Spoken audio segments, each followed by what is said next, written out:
if we're live on your YouTube. Yes, let's see.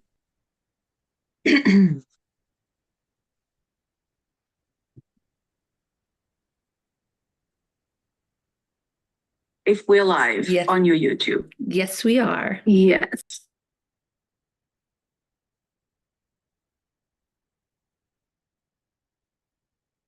Okay.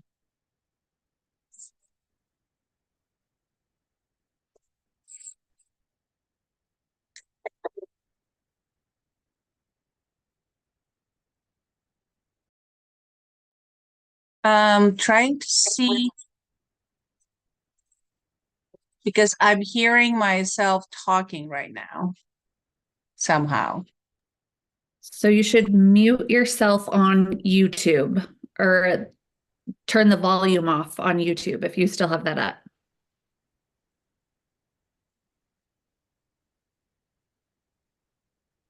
Okay. Can you hear me now? Yep. Yeah. I'm still hearing the echo. Let's see here. One moment.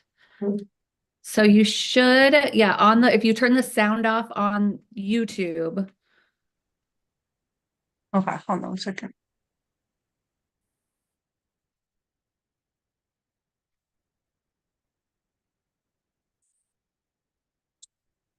Hello? All right. Is that better?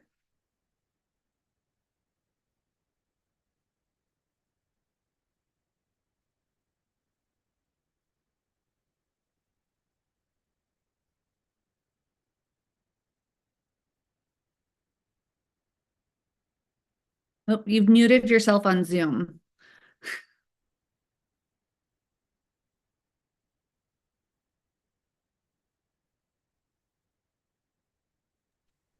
Huh.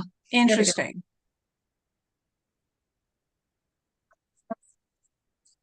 No, I still hear my echo somehow. I don't know what's going on. Why am I hearing myself? Okay, if you hover over the video on YouTube and just turn off the sound. I'm trying it. I did turn off the sound. Okay, how about now? Yeah, I don't have an echo. It sounds good to me. Is it still echoing for you? Yeah, I'm still echoing. Do you hear this? No, I can't hear it. This is so weird. I never had that before. Are there people there? Yes. We have like 15 people there, and I'm here.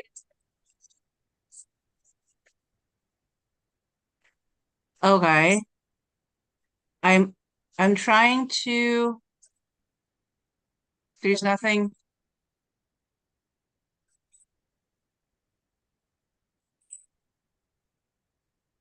Do you have headphones you could use?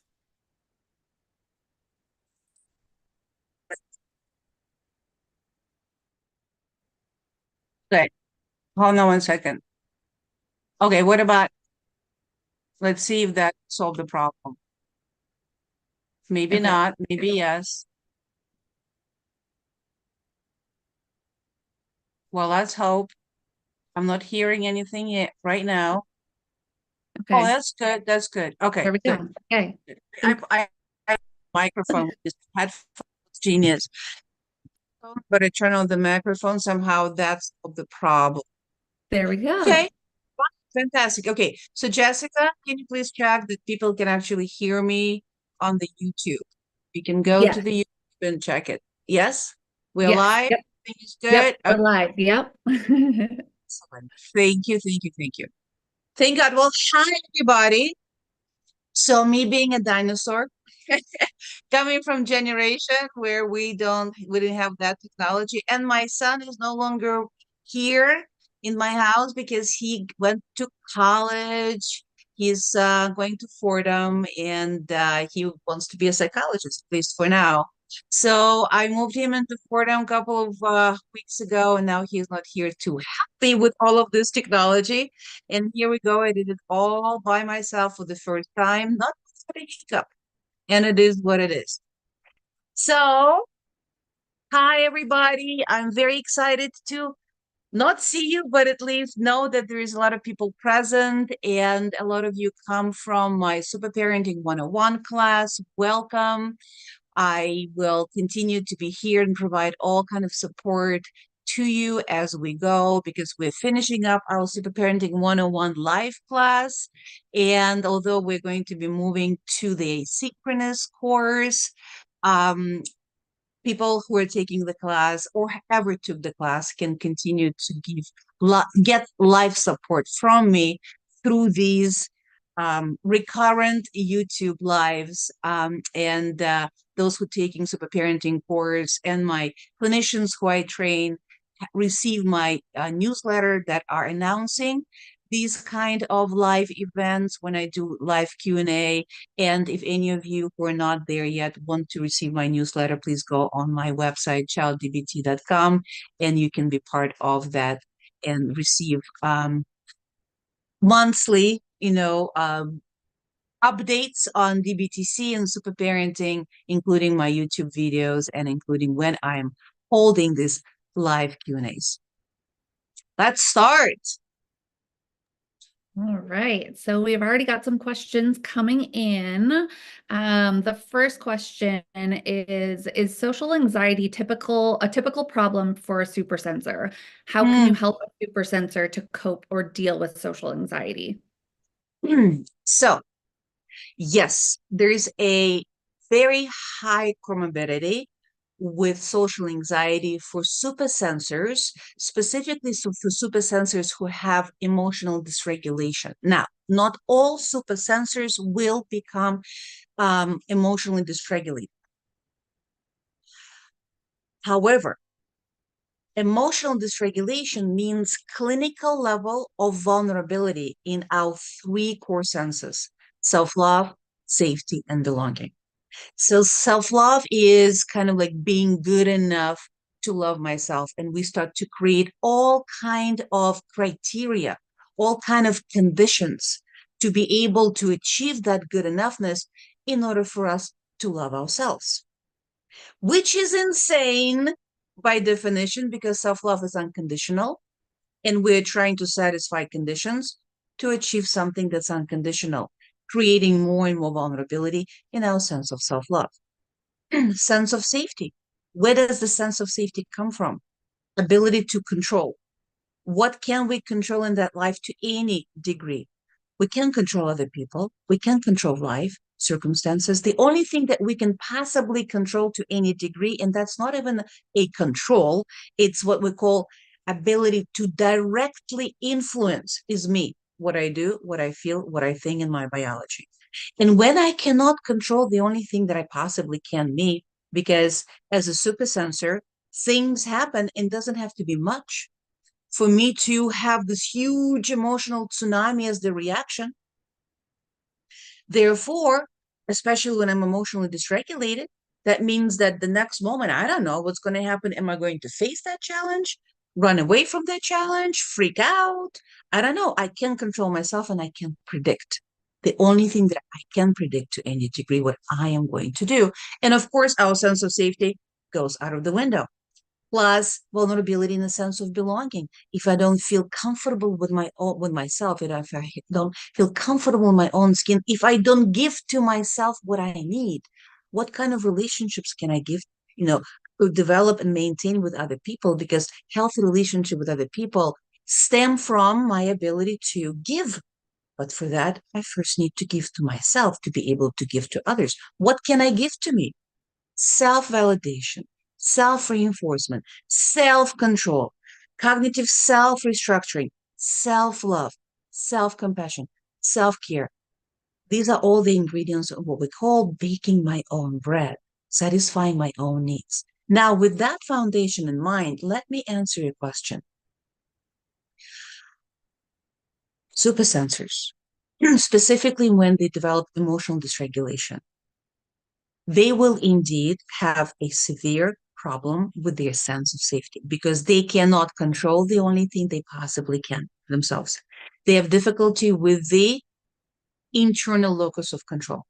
What happens out of that, they start to get the semblance of control somewhere and then start to create the illusion of control that can help them short term, whole disaster long term.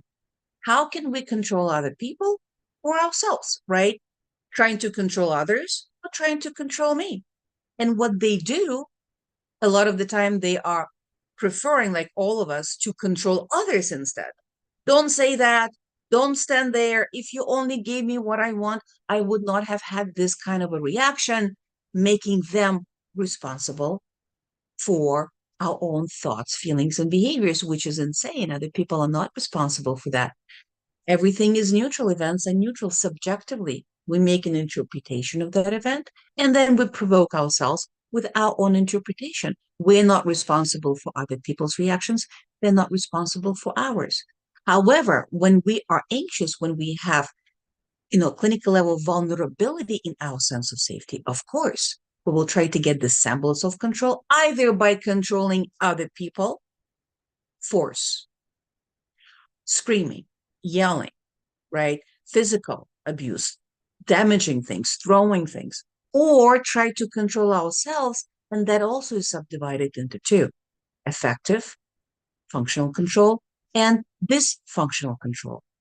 Functional control, we just talked about self control, self reinforcement, self validation, self love, cognitive self restructuring, self care, self compassion. Destructive is self punishment, self criticism, self judgment, using alcohol, using drugs, right? So, this is one way in which people try to decrease vulnerability on their sense of safety. This is using force against other people or against yourself to get the illusion of control. And avoidance, running away, trying to pretend it didn't happen, suppressing. And because we can't avoid, suppress all the time, that becomes a pendulum. It goes from aggressing towards others, suppressing, avoiding, aggressing towards others, suppressing, avoiding. And you can see with people who have anxiety disorders, this is the pattern that you see all the time, right? And the main way of dealing with that is to get and put the finger where it belongs, controlling the only thing you can, you, developing internal locus of control. So when your super sensors are learning and practicing skills of self-control, that taps into interventions on two levels: level of the symptom, instead of screaming and yelling, breathe in and out. That's level of the symptom. Screaming and yelling is not a problem in itself. It's a solution to a problem.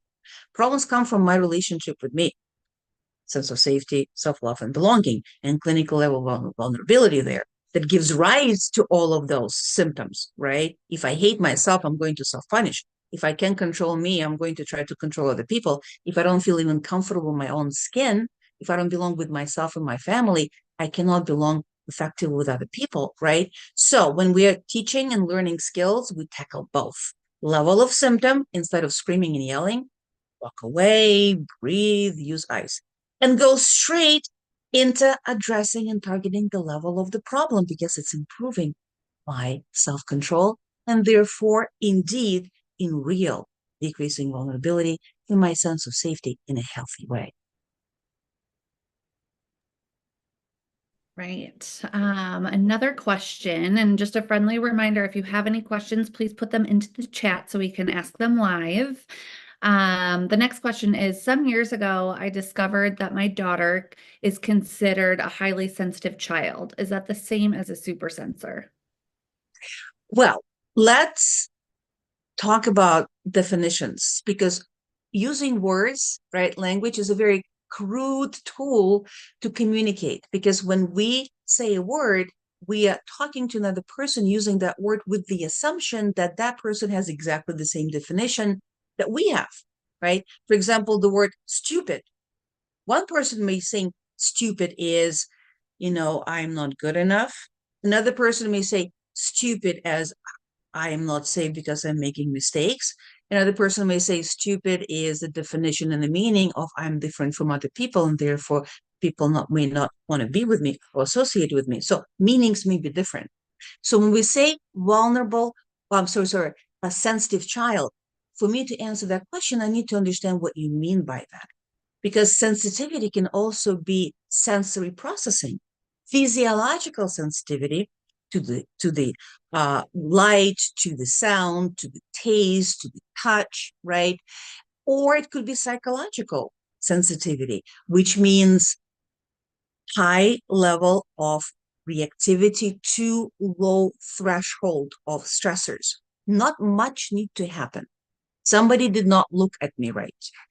An internal process, a memory, an association, right, triggers this event.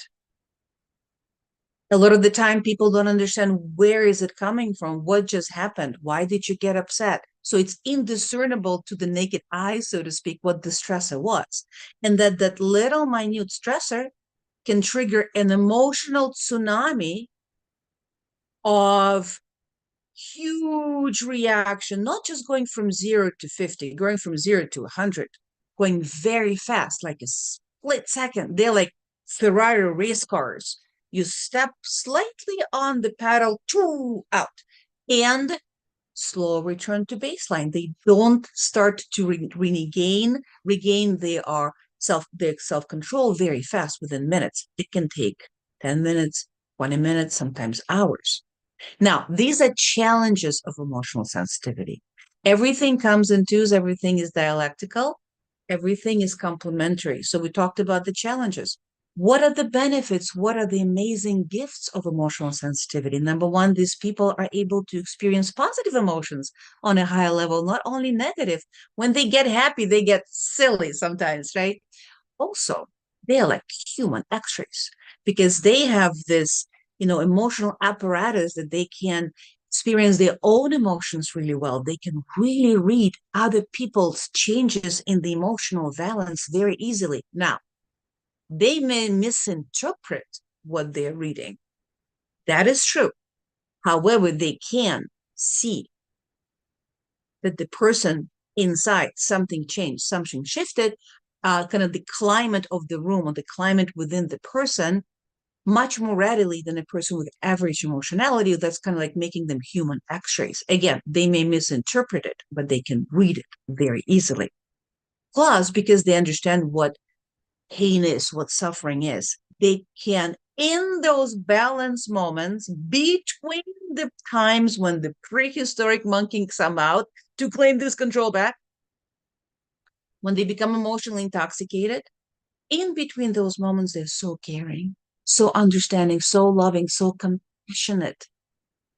So, you know, indeed, they have so much empathy to other people. And also, emotional sensitivity is tied with and associated with enhanced creativity. These children are very creative because they can not only like creativity is not just like they draw and they dance and they write poetry, or they have like mathematical abilities, right? No, that is understandable. But what we mean by creative is they can think outside the box, right? What they come up with, people are like, what are you talking about? How did you get that? Where did the idea came from, right? Because they have higher highs and much lower lows. They can see and experience things that a person with average emotionality cannot. They have more information to synthesize. So all of those are wonderful, fantastic advantages of emotional sensitivity. And if your child fits this profile, and that also comes with extra things in the package, such as avoiding effort, such as having problem with delaying gratification, such as not liking any kind of change and transition, such as having difficulties with attention, having a lot of energy, hyperactive, impulsivity, problems with interpersonal relationships, also a lot of the time issues with hygiene. They don't like taking showers and you know um brushing teeth. So this is a package. And when I start to talk about this package, parents of children who are emotionally sensitive say yes, yes, yes, yes, for about like 80 or sometimes 100% of all of the things that I mentioned. So if your child fits that profile, chances are your child is emotionally sensitive, which does not necessarily mean that your child will become emotionally dysregulated. Emotional dysregulation is not something that we're born with. We can be born with a higher risk for emotional dysregulation because these children are not born resilient. Emotionally sensitive and resilient, they're two sides of the continuum, opposite, right? Resilient children like ducks in the water. Everything rolls down their feathers. Super sensors, as we call them, emotionally sensitive, forget duck, forget feathers. They're like rocks. They immediately drown, right? So but that is predisposition. This is high risk, and these children come in with more needs for the environment to, meet, right? And we are not born with instructions, and parents don't necessarily know how to address the needs of those sensitive children. And then this transaction starts to happen when a child with extra needs, because they're emotionally sensitive, they're highly reactive, they have emotional tsunamis, they have a different brain. They have a brain that is also associated with learning challenges. They have a different brain, right? What is a learning disability? It's a disability of the system to teach that different brain. But they are having learning differences a lot of the time. They also have ADHD, highly comorbid. They also have, a slowly maturing cortical region. An 18-year-old supersensor may have cortical maturity of a 10-year-old. What is cortical maturity? Brain slowed down. Yes, adult brain is slower than that of a adolescent, and that's why we adults less reactive than adolescents. That's all it is. We're just slower, and that cortical maturity for supersensor takes longer time. They have a different brain, therefore they have a lot of different needs that the environment may not know how to address. And good enough parenting is not good enough for them. And those of you who have multiple children and have a super sensor and have other children who are more resilient, you may see that. That the other two are absolutely fine. And this one is climbing walls. Why? Same parents, same environment, same upbringing, and this child is struggling. Because good enough parenting is not good enough for super sensors. And doing the same parenting to all of your children is not good parenting. These are three different individuals that require three different approaches. So when we have more needs and the environment doesn't know how to meet them, child impacts the environment, dysregulates the environment, more dysregulated environment disrupts and dysregulates the child even more, all the way to emotional dysregulation and psychopathology. And we can stop that. And we can indeed raise these children in the environment that they need to thrive. You just need to do something very simple. Become a super parent. Not easy, yes. But yes, we can. Yes, we can. You just need to learn how to become a super parent. We are not born with that knowledge, right? And then you'll be able to provide your child with an environment when they can be able to easily, more or less, handle the challenges of the emotional tsunamis and then benefit from all of those fantastic and wonderful gifts that emotional sensitivity presents with. All right. The next question is, my daughter is 11 and she's very self-conscious and she started complaining about anxiety. She refuses to talk to a psychologist. She's embarrassed. How can I help her at home? Yes. What I do, I train parents to become therapists for their child, not therapists for children, their child. Okay. So you knowing what to do can be indeed sufficient without you getting your child into therapy. It would be easier if you get your child into therapy and then the therapist and you combine forces in which the therapist is teaching the child what to do, and then you are reinforcing it and practicing it and modeling this, right? And you're learning how to become this protector for your child that you need to become if you want your child to develop normally, regardless of whether or not your child is a super sensor or not. All children need their parents as protectors, and being a protector means what? I am in control of me. I know exactly what to do, the parenting. I have a capacity to do it.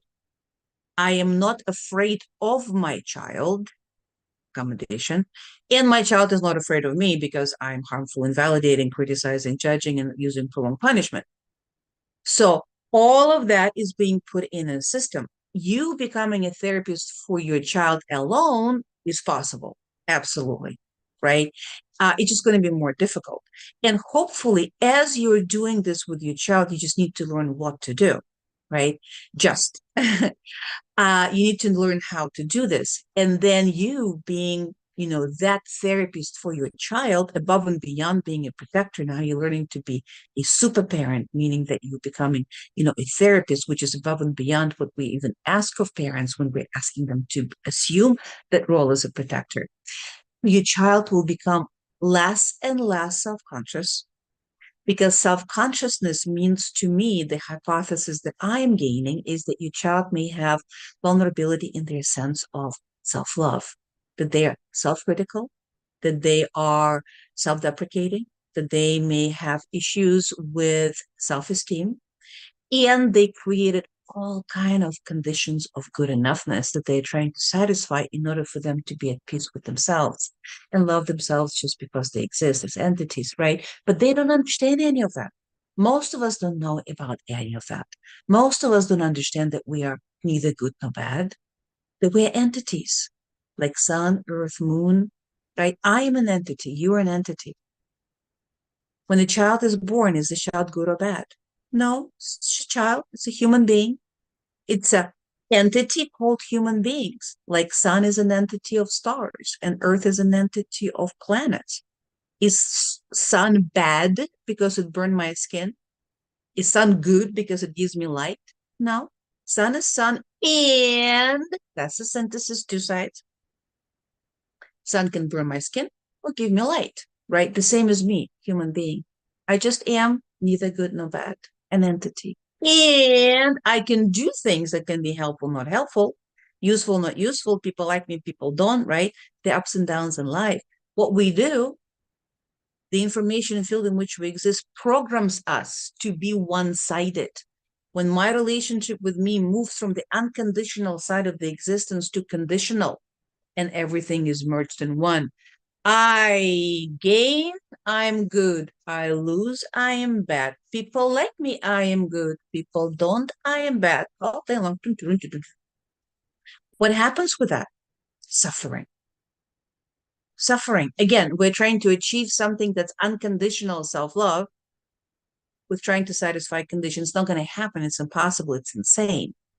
And of course, anxiety is going to come out of this, right? So instead of understanding that I just am, I can always be at peace with me at all times. At peace means neither good nor bad.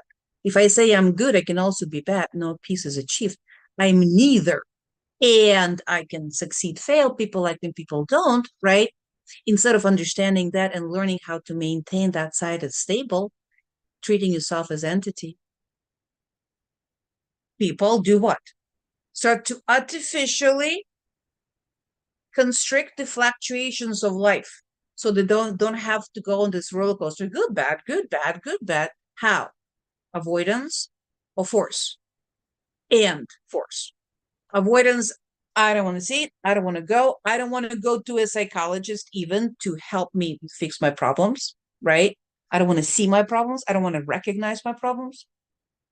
Or and force, trying to make other people do this whatever I want, making them responsible for my reactions and for my thoughts and feelings, or trying to force, put force against me, suicidality, self-harm, drug, alcohol use, self-punishment.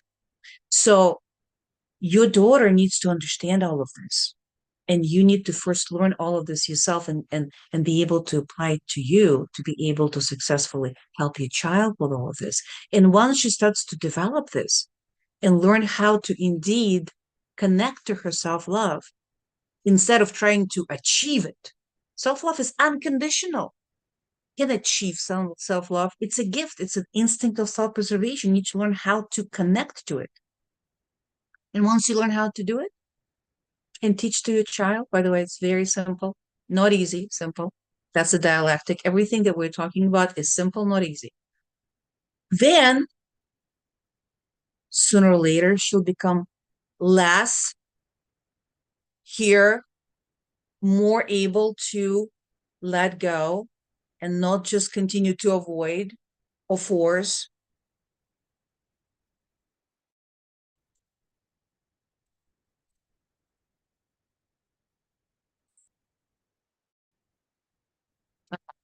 Not just trying to avoid or force. Then slowly but surely, she may indeed warm up to seeing a psychologist, and because right now she cannot be that vulnerable. That's why she's avoiding.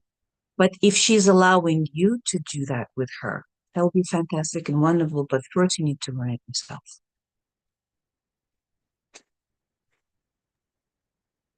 Right. Just a reminder, there's some new people that joined. If you have any questions, please put them in the chat. The next question is, when school is a trigger for vulnerability and core senses, triggering, I'm stupid, nobody likes me, etc., does it make sense to stay in this environment every day? We can stop external influences. There's just no way. Going away from the environments that are normative but causing us, anxiety and stress is just an example of avoidance. Of course, we don't want to be in the environments that are abusive or neglectful. That's different. But if it's a normative environment, then running away from it is not going to help anything. It may give you a relief temporarily, short term, but it's not solving the problem. And it's actually damaging the sense of safety even further. Because what we need to do, we need to give the child, right, instill in your child this, sense of self-love, safety, and belonging. And by doing that, you are creating a force field around your child and also yourself once you learn that against the influences from the external environment. These programs from the information field, these influences, these stressors will not be as impactful to your child. And it's not about running away from difficulty. It's about learning how to solve them. And we need to do that. This is called pain. Pain of life is inevitable. It's part of life. We cannot run away from it. And as soon as we start to run away from pain, this is called pain plus not acceptance of pain. And that is an equation of what is suffering. Suffering is pain plus not acceptance of pain. And if we run away from normative, right, regular challenges, we're only going to run straight into the suffering because the child is not learning how to handle it. This is just avoidance, right? So we need to help the child to learn how to do this instead of running away from it. And we need that pain. It's a normative, absolutely unavoidable part of life. You can't run away from it. And we experience it as painful because it brings uncertainty.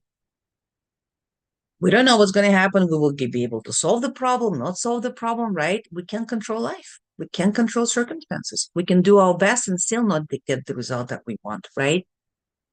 And that's experienced as painful because at that moment, all of our core senses are going through this door of pain, right? Self-love. Oh, what if I will not satisfy my conditions for being good enough? Safety. Oh, what if I make a mistake? Belonging. Oh, what if people think that I'm this schmuck and nobody will want to be with me, right? That's door of pain. But if we refuse to get through this, we're going straight into the another door, suffering. And it's you open this door, this room is pretty much shallow. Immediately There's this wall that we're just gonna bang our head on, and the only thing that's gonna happen is a big bruise on our forehead. No. Face pain, because through that pain and only through facing challenges, we can learn. We can achieve new mastery. When you're laying somewhere on the beach drinking pina colada, hopefully non-virgin, it's fantastic. It's wonderful. You're balancing out your hectic life, the dialectic, right? You need that. But are you learning anything new? No. You only learn something new through facing a challenge. So teach your child how to solve problems, give your child, instill in your child these three core senses, and then the child will be able to navigate life in an adaptive manner. Don't help your child run away and avoid, because you're only getting the child into the door of suffering. Okay. Do some kids really need medication, especially with reoccurring unsafe behaviors at school? Um, Knowing what to do is necessary but not sufficient. You also need to gain a capacity to do it. Capacity to do it consists of multiple different uh, aspects that need to be there. Capacity comes from my ability to put the finger where it belongs, me, internal locus of control. Nobody is responsible for the way I feel, think, and do things. I am responsible for it, right? All events can be objectively and are objectively both positive and negative. Everything has two sides, right? Positive and negative. War. War is a terrible, terrible event. People are dying, destruction, misery, pain, suffering. On one hand. On the other hand, all the advance of technology that we're enjoying right now came from warfare. That's the only reason why people started to develop all that technology. Without that, we still would be somewhere in the Stone Age, sides to everything. This is what objectively new, objectively good and bad, positive and negative, subjectively neutral. Whatever I make out of it, that's what I am going to interpret, right? And then I provoke myself with my own interpretation. I need to understand that, yes, other people should not, try to be abusive to me and really need to work on their own behavior and not try to be mean or whatever. Absolutely. And that's the paradox, because everything has two sides. And at the same time, they're not responsible for my reactions, just like I'm not responsible for their reactions, even though I need to really try to be as nice and, compassionate and positive, right, in my way of dealing with other people, as giving as I can. Now, so internal locus of control is number one. Um, Also, what we talk about, all other aspects of how to enhance this capability, such as practice, practice, practice, practice. If I try to learn how to swim from watching a YouTube video on how to swim, I can be very knowledgeable about how all of those different styles of swimming are called, like how's this one called, this one called, this one called. But if I get to the pool, will that give me a capacity to swim? No. Therefore, I need to practice, practice, practice, practice. So practicing skills with our children is one of the ways to get this, one of the first law of dialectic, quantity into quality, quantity, quantity, quantity, quantity, practice, practice, practice. At some point, your child is actually going to be able to use a skill, right? That's another thing that goes into the capacity. However, some children also will require medication, because when we think about psychiatric conditions or emotional dysregulation, whatever it may be, again, everything comes in twos. There are at least two factors that feed into that: biology and psychology. Some people, 50% biology, 50 psychology, that feeds into that. Some people, 75 biology, 25 psychology, or the other way around. So the more biology is there, the higher the chance that we will need to use the medication to give this child a chance to actually use those skills. to be able to withstand the challenge of those emotional tsunamis and actually have a chance to use that skill in the moment without going all the way to emotional intoxication. So yes, then we will consider giving the child the medication, but we can't relax into that because as soon as you give your child medication, you're working even stronger, even more, right? Because now you have more of a room for change because the child is less reactive. And then we practice, giving them emotion regulation muscles, mindfulness muscles, the stress tolerance muscles, cognitive restructuring muscles, the relationship with themselves muscles, in which I just am an entity, neither good nor bad, and I can succeed, fail. All of that coming in, baking your own bread, so that we can titrate this child out of using this med as soon as possible, because medication is just a crutch. Specifically, psychiatric medications, they don't treat anything. They are crutches for the brain. And when that medication is taken out of the system, it actually can get much worse, as you all know, right? Why? Because our brain, just like any other part of our body, is very lazy, right? If you put your hand in a cast and you don't exercise muscles, what's going to happen when you remove the cast? Your muscles are very weak. Immediately, the body relaxes into cast being that support. The same is here with the brain. You give the medication and the body is relaxing, the brain is relaxing into medication doing the work. And then medication is removed and it's be like, well, I forgot how to release that neurotransmitter. I don't know what to do here. And it takes time for that to gain this capacity back.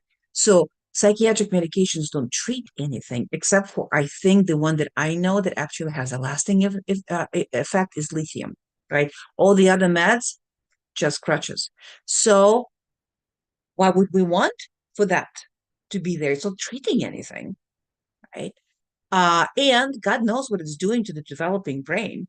What we don't know what it's doing to the brain of anybody, but for the developing brain. So as soon as we can get the kid out of the med, the better. Therefore, if there is a lot of biological component and the child is having difficulty with using all of those techniques because it's just too much reactivity, then of course consider the medication. But don't relax into that. Once you have a little bit more of a room, a bit of a more neural plasticity in there, practice. Get this medication out of your child's system as soon as possible. Would you ever start DBTC with one child and not the sibling? Would that be problematic? DBTC is started with one parent. I need one parent who is willing and who is knowledgeable, who is informed what they're getting themselves into and willing to do that. If we can have one parent who can learn to be this super parent, who will learn to be that protector for the child, fantastic, wonderful. We can go very far with that. Two parents who are willing and knowledgeable and work in unison and actually consistent between themselves is a luxury. A child on top of it who is willing, luxury upon luxury. I don't even need to have a child in treatment. I don't. Parents, you are primary. Your child is embedded. You are foundational programmers. You are unquestionable authority. You are the queens and kings of the household. Have all what you need to program your child in the way that you want them to be programmed. Your child is your product biologically and environmentally, which is a statement of hope. If the way that your child got programmed through this transaction, right? We come into this world prepackaged with hardware, our predisposition to psychological disorders, physiological disorders, our talents, our learning differences, all in there. And when this hardware starts to transact with the external environment, learning is starting to happen, software. So this is what you're responsible for. And by the way, it's your hardware too, and your software. So you're the main programmer. And you can program your child any way you want. So your child is your product biologically and environmentally. And that's not a statement of blame either. You did if your child is suffering right now and is having emotional dysregulation, you cannot blame yourself for that, because the blame can only be assigned if you knew what to do, had the capacity to do it, and decided not to. Then we can talk about blame. Did you know what to do instead? Have you been born a super parent? Can you feel ashamed of not being born a superman or a superwoman? Did you were you born with a star in your forehead and a cape? Feel ashamed that you were not born with a cape. No, you can't. The same as here. We're not born super parents. You need to learn how to do this. So, and this is the paradox. You're not to blame, and you are responsible, and you have all the tools. Again, you're the foundational programmers. You're questionable authority. Your child fully depends on you. You just need to learn what to do. So you are primary.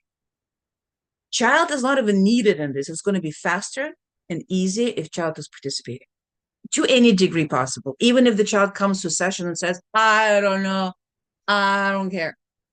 That's okay. I can blab for hours, for example, and all I needed the child to actually maybe listen to what I'm saying. Doesn't matter. Sibling, of course, is important, 100%. And we do have sessions with siblings to help them understand what's going on, to help them ignore the child that is like the identified client, so to speak, right? To help them walk away, to help them not to, provoke, to have their own skills to withstand, right? So we want the entire family to be on the same page and as consistent as possible, right? However, sibling is not the main point. It's just one of the things, that we need to consider and deal with. So child coming in with or without the sibling, or even coming in at all, is not critical. Parent knowing what to do, being willing to do it. That's what we need. Echoing the previous question, a child who is 9 years old and very intelligent, but has a problem keeping up with school writing and math requirements. Should this child be left in a regular school?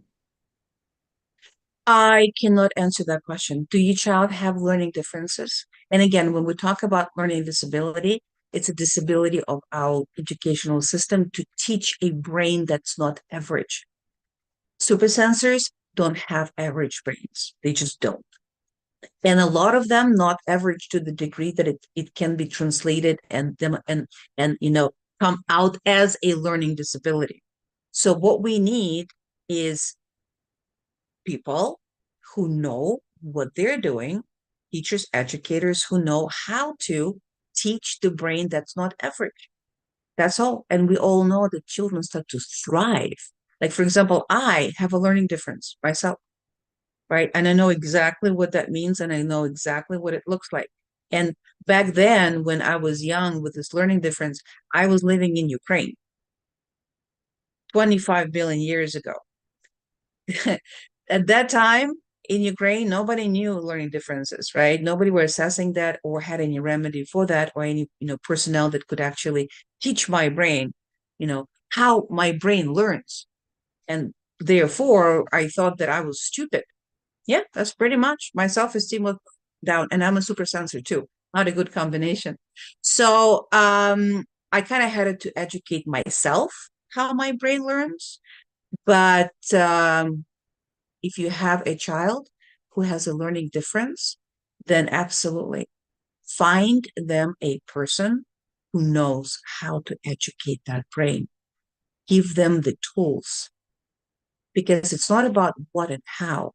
Everything has two sides. Learning difference is very hard, specifically in regular education, and has tremendous potential for your child to be able to think outside the box. My learning difference gave me exactly that. I think outside the box all the time because my brain is different. That's why I got where I am. So two sides. So give your child a person who will know how to educate and who will give your child the tools so to know what you have and how to deal with it to the most effective capacity. And if you have somebody who can help your child with that journey, absolutely. Why not? Why would you want to give your child in regular ed?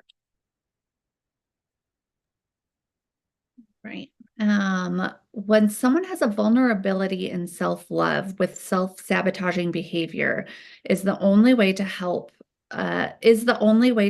to connect with self-love? Are there other strategies if you can't easily connect? Well, um, the discussion of self-love is very complex. The strategy itself is very simple, but for that to be used effectively, you need to know a lot of information. So, as we always say, simple, not easy. There are many ways in which we can understand what's involved. The way to connect to it is the one that at least I know. There may be other ones, but I may not know them. So if you ask me, in my opinion, in my knowledge, in my expertise, what is the way to connect to self-love? Again, self-love and the sense of self-love are not the same things. Self-love is an instinct of self-preservation. You're born with it. Sense of self-love is an ability to connect to it at will, as you are, without trying to satisfy any of those insane conditions, trying to connect to self-love, which is unconditional by satisfying condition, right? The way that I know, the way that I teach, right? That's the one that I can offer. Maybe there are other ones. I don't know about them, but I do know one, and it works. It works to the degree that people who come to me who are suicidal and self-harming, in my niche is suicidology, meaning that I work with people who hate themselves so much that their instinct of self-preservation crumbled and they try to kill themselves. And even such a person with such self-hate with work can connect. And I didn't have one suicidal client that didn't end up connecting to self-love. Yes, of course. So I don't know if there are more than one way, but we do know a way at least. All right, we just have a couple minutes left, so this might be the last question. But if a parent is also a super sensor and finds it challenging to remain calm when the child is angry, what advice do you have for that parent? Well, number one, learn all of the skills. You first need to, again, me. So for you to be this protector, you first need to learn self-control. And of course, it's very challenging. And you're a super sensor yourself. And you are in the presence of a child who emotionally dysregulated. Listen, there's new research coming out. For example, the researchers came out of the Norwegian lab. These were actually the first therapists that I ever trained in DBT for children in like 2016. So they're coming up with all kind of new exciting research on DBTC per se, and also on a disruptive mood dysregulation disorder that supersensors are usually diagnosed with. And what they find out is something incredible, but totally understandable. What they found out was this, that they compared parental stress of parents who have children with disruptive mood dysregulation disorders, our supersensors, with parents with the level of parental stress of parents of children with other psychiatric disorders, like severe, a major depressive disorder, anxiety disorders, Tourette's, ADHD, incompresses, all of these very, very severe disorders. And what they found that the level of stress for parents of children with DMDD, disruptive mood dysregulation disorder, is statistically much higher. And we can understand why. Because other psychiatric disorders are inevitable pain. It's consistent, it's predictable. These children don't come out of their major depressive disorder once a day and say, I'm so fine right now, right? It's all the time predictable, consistent. It's inevitable pain. Our super sensors, they're Jekyll and Hyde. This beautiful, wonderful, caring, funny, smart, compassionate, person that was just, having fun with. The next second turns and this prehistoric monkey comes out. What just happened? Out of the blue, seemingly. So this unpredictability, this coming out and being not just okay, not just average norm. No, exciting, funny, smart, compassionate, awesome. And then going into the depth of, mimicking, almost mimicking being antisocial, right? A lot of the time, those parents are asking me, am I raising a psychopath? Because my child is so cruel in those moments. No, they're mimicking the behaviors of they are indeed antisocial, right? Because in those moments, they're emotionally intoxicated. So going this back and forth between total, right, with fantastic and wonderful, and the unpredictability of this up and down, this is unpredictable and very high level of vacillation back and forth. That's what creates such an level of stress. And of course, when something is unpredictable, your own sense of safety is threatened, because you can be in control of the situation because you don't know what's going to happen, right? And therefore, a sense of safety is associated with fear and anger. That's why parents of children with DMDD have such high levels of anger.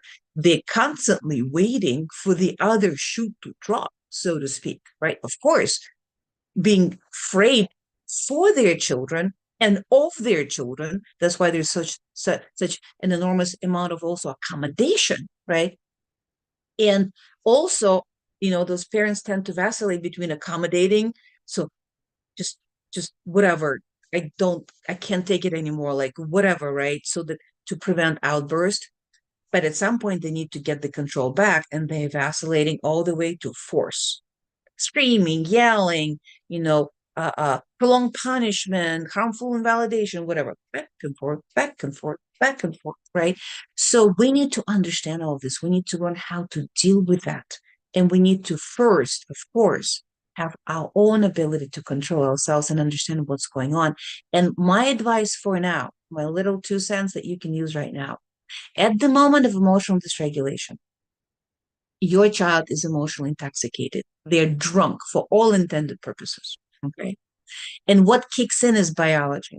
If you had a child who had Tourette's, who will be saying, da, da, da, da, da, da, da, all of that, would you be as angry? Probably not, because it's biology, you understand.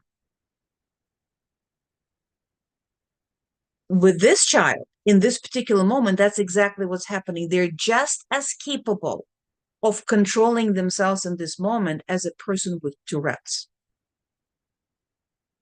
Now, they have much better prognosis than a person with Tourette's, because a person with Tourette's is a biological disorder. They cannot treat it with psychological means. Emotional dysregulation can't be treated with psychological means. They learn techniques, they learn, all of these skills, they get all those muscles to withstand the pressure of the emotional tsunamis. And at some point, they're going to get into this situation when they can control themselves better, right? Plus, the maturation of their brain is going to kick in. This 12-year-old at the point of dysregulation is a 2-year-old with Tourette's. So when your child 8, 12, 18, having this kind of an outburst, change the way you think. Remind yourself, right now, my child is functioning on a level with 2-year-old with Tourette's. Would you be as angry or not? Probably not. And this is the whole point of this. You change the way you think, you change its products. Our feelings and our actions are products of thoughts. If you change the way you think, you change the products. We all know that. Colloquially, it's called, I just changed my mind.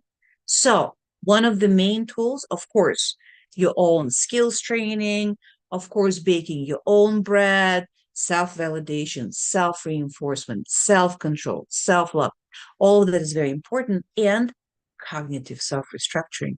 If you change the way you think, it will change your capacity to withstand the pressure.